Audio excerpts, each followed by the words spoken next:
Family dinners were always a big deal in my house. My parents valued tradition, gathering everyone at the table at least once a month. My wife, Priya, usually played the perfect daughter-in-law, smiling, polite, helping in the kitchen, making it seem like we had a picture-perfect marriage. I used to be proud of that. But one night, all of that shattered with a single cruel remark. We had invited my parents, my sister, and a couple of cousins over for dinner. Everything seemed normal. Food on the table, laughter, small talk about work and kids. I had been quiet that evening because work had drained me. I didn't think much of it.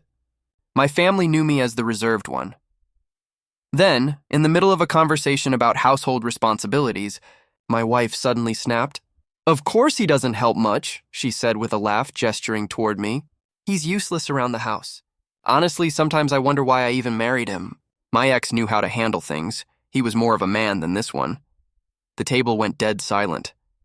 My fork froze halfway to my mouth. My mother's face fell. My father's brows knotted in disbelief. My sister looked at me with wide eyes. And Priya? She just smirked, as though she'd cracked the funniest joke of the night. My ears burned. My chest tightened. I couldn't even look at her. My own wife had just humiliated me in front of everyone I loved, comparing me to another man, her ex, as though I was beneath him. I stayed calm. I didn't argue or defend myself. I excused myself from the table, pretending I needed some air. The rest of the night went on awkwardly, with my family doing their best to cover the tension. But the damage was done. When everyone left, Priya came to me, rolling her eyes. "Oh, come on. Don't act like a baby. It was a joke. They all knew I didn't mean it." "A joke?" I said quietly. "You just told my family that I'm useless and your ex was more of a man than me." "That's not a joke." "That's disrespect," she scoffed. "You're too sensitive. Maybe if you actually acted like more of a man, I wouldn't have said it." Those words sealed her fate. I didn't fight. I didn't scream. I didn't show her the rage boiling inside me. Instead, I spent the next month preparing. Quietly, carefully. I contacted a lawyer. I gathered financial records. I moved assets into accounts she couldn't touch. I documented everything. Her insults, her dismissive attitude, her refusal to apologize.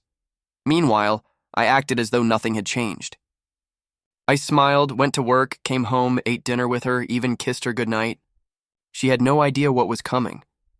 Then, one morning over breakfast, I placed divorce papers in front of her. She stared at them, confused. "What is this?" "My response," I said. "To what?" She demanded. "To you humiliating me in front of my family. To you comparing me to your ex. To you treating me like I'm worthless. You don't get to tear me down and then laugh it off like it's nothing. Not anymore." Her face drained of color. "You're divorcing me." "Over one comment?" "It wasn't one comment," I replied.